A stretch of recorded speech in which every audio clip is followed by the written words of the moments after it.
truly a privilege, truly an honor to present our journey with ISA with the Honorable British Commissioner of India and the Deputy Commissioner and with Mrs. Janaka, the head of British Council. It's been a long journey for us.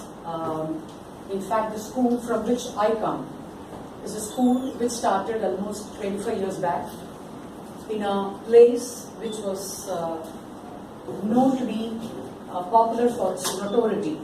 We had several challenges. In fact, one of the leading newspapers of India, The Hindu, in fact, recommended to the government why our place should not be called as Murdervakam or Tannivakam instead of Mannivakam. The meaning of Murdervakam is a place known for its daylight murder. Tannivakam refers to the illicit arak that was flowing very freely. So that's the kind of place we come from. In fact, when we started this institution almost 25 years back, we started with a vision that education could make the change in a place like that, transform that place. And we were very, very keen in providing a quality education without any hindrance, without any kind of barriers. And to a larger extent, we have been very, very successful. In a sense, last year when we had been part of this ISA function in Bangalore, the same day, even we were not aware of it, but the very same day, there was a news item in the national edition of Hindu where they had mentioned about our school as a conscious citizen of the country who have worked in transforming the society. So that way, that is the place I come from. And this ISA in a lot way has helped us to fine-tune our performance in an area like that. I would like to give a very small presentation about it. So this is where we started, 2014. We started our journey with British Council. Because of the teamwork, the kind of association we had been having with British Council, we had been given the ISA award for 2 consecutive terms. Continuous engagement model with British Council. I would definitely say that that continuous model had helped us in several ways in fine-tuning our everyday working as far as ISA is concerned. Almost close to 130 teachers have been trained on skill development, the core skills.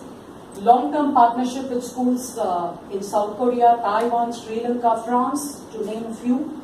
And this entire exercise, this journey has helped us to formally structure the way we operate as far as ISA is concerned.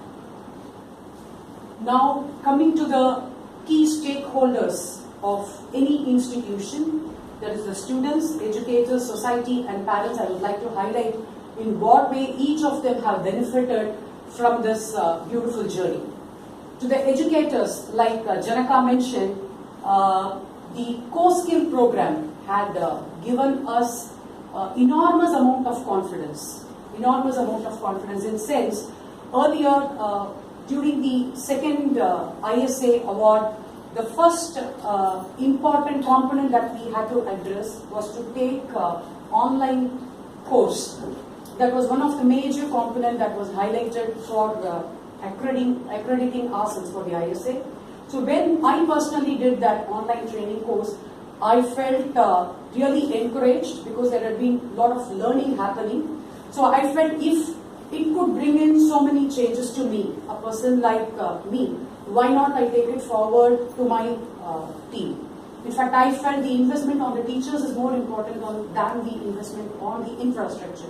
So that's when we felt that enrolling more number of teachers in this core skills is very, very important. The kind of mapping that has happened, the classroom content and the educational curriculum has helped us to a larger extent. And I should specifically mention the kind of help that the BC team has extended to us. Though for the last 2-3 years we are continuously doing this core skills, the partnership doesn't end with a session. Even today, whenever our teachers are stuck, the mentors are ready to extend their helping hand. That way I'm extremely grateful to the mentors of British Council. Likewise, it has also given us some inputs as to how well we can use the technology in imparting quality education to the children, and leadership capabilities, mentoring and coaching. Earlier, when we were applying for the ISA award, the first time, in fact, myself and my ISA coordinator had to break our head how to go about it. In fact, we felt that internationalism was all about, doing some Skype sessions or sharing emails and taking some common topics and debate on it. But as our interactions with the BC team grew, we felt that it is more than that. We felt there is a plethora of options available, opportunities available, which we could grab and take it forward to our team. In fact, such programs, mentoring programs, has helped us to groom young leaders. We believe that grooming talents is very, very essential for the success of the institution. The next comes the students, how the students have benefited from this. To a larger extent, the grasping power, the attention level has improved. But the best part is the cross-cultural adaptability. There is absolutely no reservations. In fact, we have a partner in Sri Lanka. Generally, when we look at the media, the kind of relationship that they highlight between India and Sri Lanka is different. But be it our interaction with them or their interaction with us, the international trips that we had with Sri Lanka, likewise the Sri Lankan team coming and being with us, the students were the same, the teachers were the same, there was absolutely no difference. The students were able to adapt so well to our culture, likewise our children were also able to learn several things from them. So that way I felt that the global citizenship outlook had improved quite a bit, and this international trips as well as the remote interaction has helped our children to develop self-confidence, especially children, most of them coming from a different socio-economic background. Such exposure has definitely given them a lot of confidence, and the leadership and entrepreneurial skill development has also improved. For example, the GBE platform, that is the Global Business Enterprise Platform, the inputs, in fact, we again received only from the British Council mentors. That has given them a lot of opportunities to explore as to how a business can be taken forward, what are the strategies to be implemented, so on and so forth. Likewise, the work exposure week. In fact, we learned this only from our partner school in Norway. Through one of the interactions, they mentioned that the kids would be moving on some work experience month during the vacation, and that gave us an idea. Why not we implement something similar to that? So these are few of the important takeaways for our children for being part of this. I say the third one being the parents. Parents being one of the main stakeholders for the success of the institution, we find a lot of willingness in parents in cooperating with several projects of us. In fact, I would like to highlight one small example that we experienced in the month of March. March is a month where generally board examination happens, and the team of teachers or students cannot come inside the institution at all. And during that period, we had a Skype session with Taiwan. So it was the parents who came forward. They offered their house. They made the entire setup so that we could have a very good interaction with the children of Taiwan. To that extent, the participation from the parents has grown. In fact, one of the projects that we have taken now is the Parents Club, which again is a lesson that we learned from our interaction with the US school, where the parents have come forward to join us in running several projects together.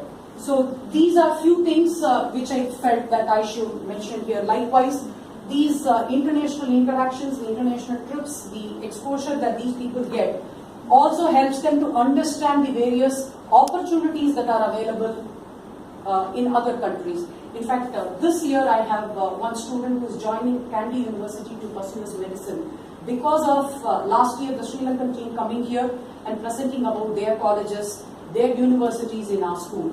So that is one thing I felt I should share to this audience and to the society.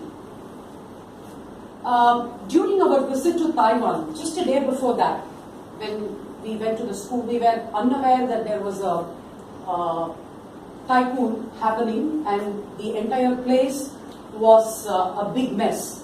But however, we were unaware of it, everything was in place, and when at the end of the day, when we came to know about it, the team of teachers, the management, parents, they mentioned that it was all possible because of the collective work that the entire neighborhood had taken. So such kind of inputs when we hear, we felt that such similar projects should be undertaken in our school as well, and several other projects, but that we have done so far, I just highlighted here.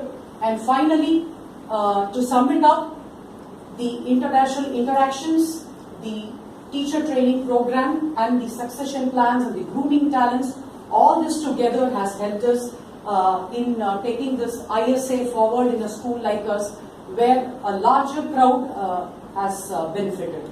Thank you so much.